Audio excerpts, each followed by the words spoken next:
Honorable Shri M. Venkaiah Naidu, the Minister for Urban Development, Government of India, and a leader who has devoted decades of service to the nation,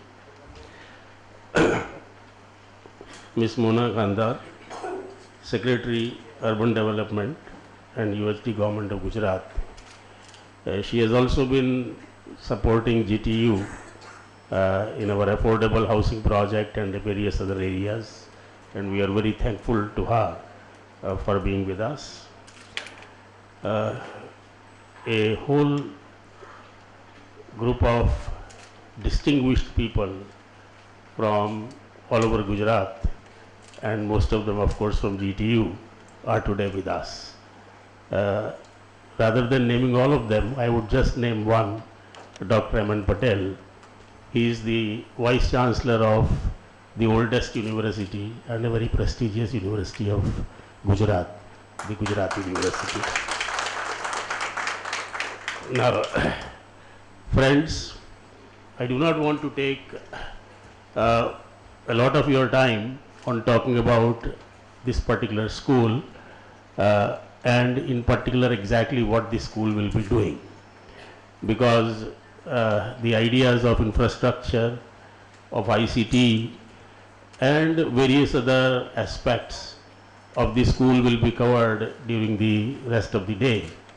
I'll talk briefly about just a few things about how we have come to this particular stage.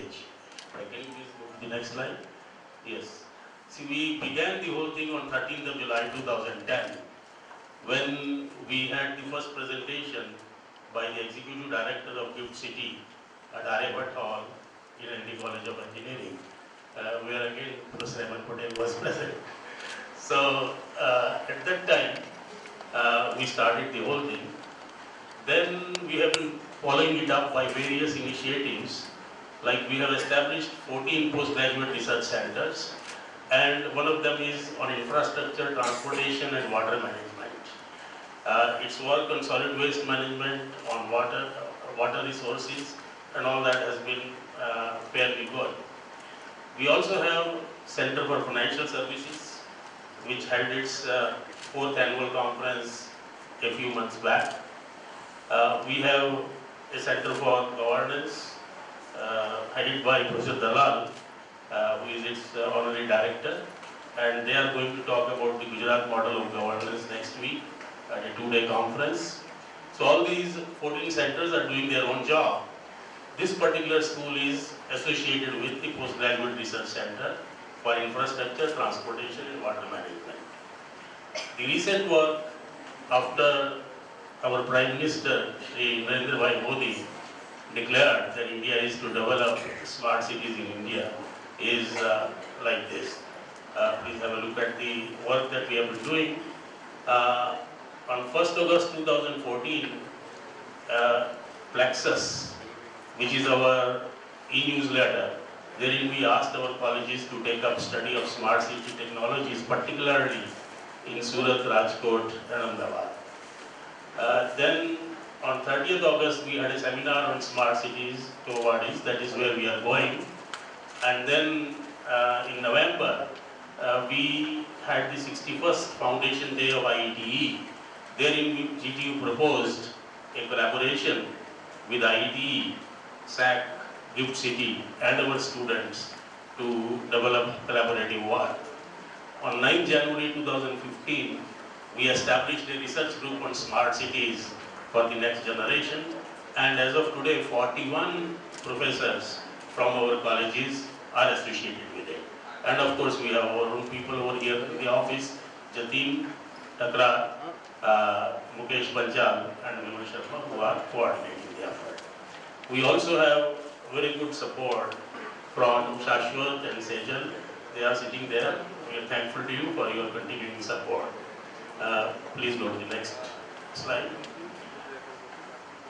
Then today we have this great day when the Graduate School of Smart Cities Development is to be inaugurated by the Honorable Minister. Now, the smart cities infrastructure issues will be taken up during the day. But I would say that a small city is essentially for enabling citizens to work efficiently. It is essentially to use the competence of the citizens optimally, and it is to ensure that they have a great quality of life. That is basically the objective. And the city requires excellent management and governance. It requires inculcation of a feeling of pride in the city amongst its citizens, and that is what will lead to civic discipline. There cannot be a smart city with indisciplined citizens, and you cannot have discipline except through having pride in their own city. Next one. Now, we require in such a city democratization of urban information and citizen engagement. We will require digitization, but with full care for the privacy and security of individuals. We will have to, of course, attract investment for industrialization, but as our Prime Minister says, with zero effect on the environment and zero defect in the product. We require optimal land management with creation of interesting jobs. We require open street environment which give priority to walkers and cyclists.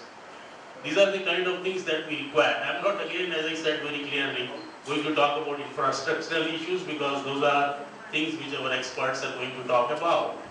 So what we require is innovations in infrastructure, in secure and convenient mobility, etc. Now the next slide. So what the universities can do. We are going to study different technologies being used across the world and also being now going to be used in our cities. We are going to research our requirements because we have to study the requirements of every city. They are unique for every city, and we have to see that we use technologies appropriate for our requirements. We will work with universities and research institutions across the globe, and more particularly across India, so that we can help provide young persons for taking up the challenges of setting up and for managing the smart cities. Management of smart cities after setting them up is again going to be a big challenge, and we'll have to be ready for that. We'll have to imagine development which enhances cultural strength of our diverse society. And we'll have to see that the smart cities add to the cultural strength and cultural beauty of every region wherever they are located.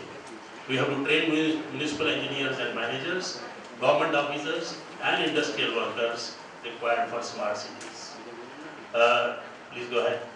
So, the school is going to collaborate with universities near the smart cities all over India and of course across the world. It is going to be a resource center for the nation. It will help develop policies at various governmental levels, and it will develop tools for continuous measurement of the quality of work in various aspects of life in a smart city. These are the kind of things we want to do, and of course, I don't know what will happen next because ultimately the needs and the requirements are going to change, and therefore the school obviously will have to take care of these. That's all that I want to say.